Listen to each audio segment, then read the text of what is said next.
I'm currently hanging out in the quietest part of my home, my bathroom. This is how you know when you've arrived in the thick of parenthood.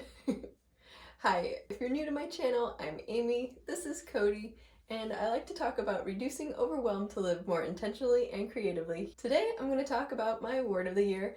I don't know if you use a word to focus on for the year, kind of like a goal or a replacement to a New Year's resolution, or maybe in addition to. Well, get comfy if you want to hear some thoughts on that, and hear a rather large life update that I'm definitely going to need to be using my word of the year with, and that I feel is motivating me to pursue decluttering and my end goal of minimalism even more, so that I don't get stuck in overwhelm mode again.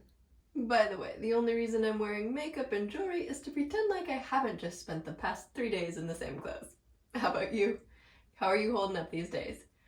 Well, we've been stuck at home waiting for our COVID tests to come back after some travel for the holidays, not only to see family, but also to take care of some business, which will be a future update in upcoming videos, so stay tuned for that. Make sure that you hit the subscribe button and the notification bell so that you won't miss any upcoming videos. But to get down to my word of the year, in the past I was really low and struggling with life, so one of my words was hope. I talked a little bit more about that in this video if you're interested. And a different year, I actually chose 2 words, which was reducing anxiety. And this year, my word is flexibility. I'll read you a definition that I found online for this word that I felt was really inspiring. I'll put a link to it in the description box if you want to read that for yourself. I like to jot down inspiring things from podcasts or YouTubes or books that I've been reading in this book that I got from the Dollar Tree. And here is the definition for my 2021 word. Flexibility. The ability to adapt to a changing situation, reconfigure mental resources, change perspective, and ultimately balance needs, wants, and life demands. I thought that was really good. Especially as a mom, self-care is something that can really get off balance. Maybe we're so focused on cleaning our house that we're neglecting our kids, or we're not focusing enough on it and it's really affecting our mental health. So I actually consider decluttering and pursuing minimalism as part of my self-care, because a thought that really struck me a few years ago is that your external environment in your home is a reflection of what's going on in your mind. So I think having that balance is really necessary. You don't have to have things perfect to enjoy life. Being able to say, I can let the laundry go and go walk your dog, say go out and enjoy a beautiful day with your kids outside, that kind of thing I'm learning is really important for being able to invite joy into our lives.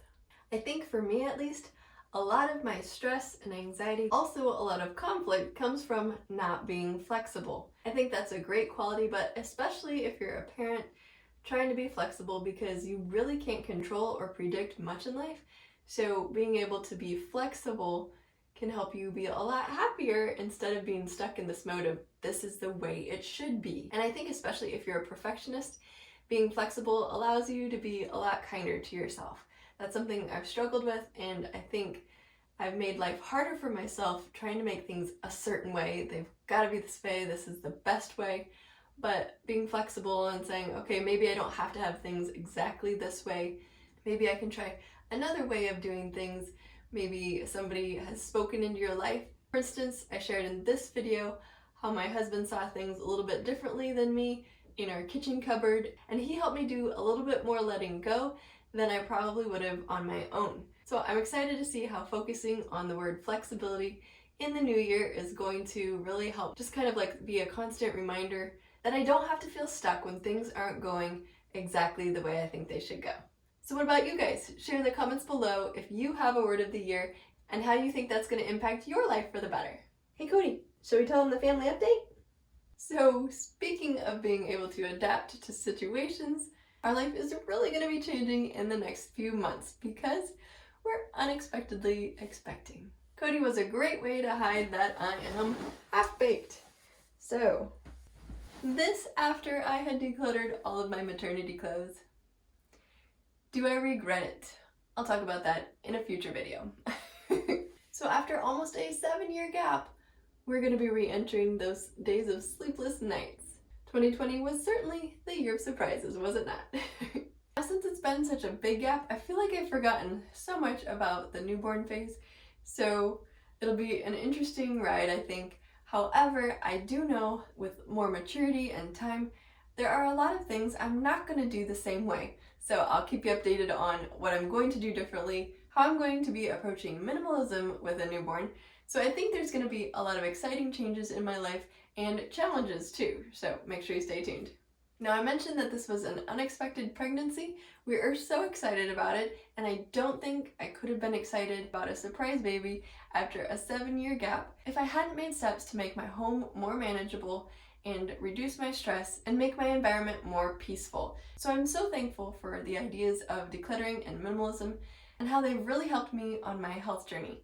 So I've mentioned before that I have some health struggles. I deal with a lot of exhaustion, adrenal fatigue sort of symptoms, and in working with an integrative physician, I was able to discover that a lot of it is hormonally based, and I think it could have been impacted by something called SIBO, which essentially is an overgrowth of gut bacteria that can really make you miserable. It'll steal your B vitamins, and it would make me bloat really badly after eating certain foods. So with adjusting my diet due to a lot of food intolerances, I don't really do a lot of sugar, and I don't do gluten or dairy, and like a dozen other things. And even before that, I was struggling with my hormones, and my body just wasn't making the progesterone that it should. So we hear a lot about women being hormonal, but oftentimes they're not hormonal enough when it comes to the hormone progesterone, which is the calming hormone that counteracts estrogen. So I won't go too far into it in this video, but essentially my body wasn't making that, and that could have contributed to a lot of my anxiety and my exhaustion.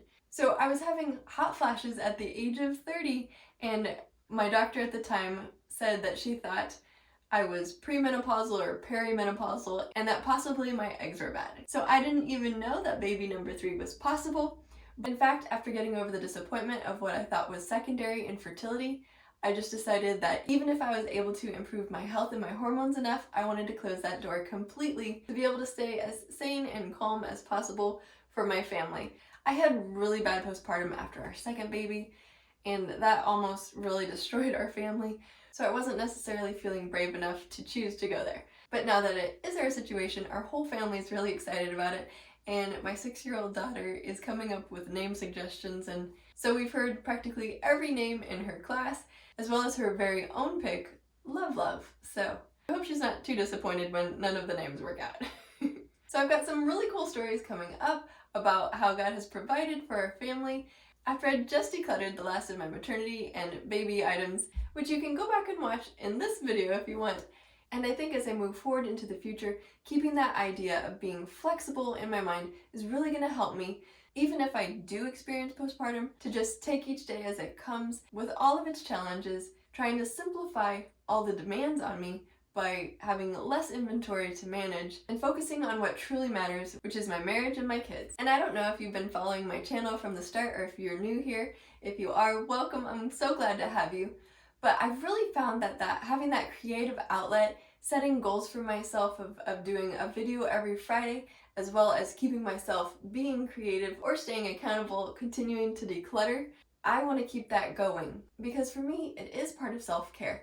I got really low at one point, feeling like I'm not good at being a homemaker or a mom.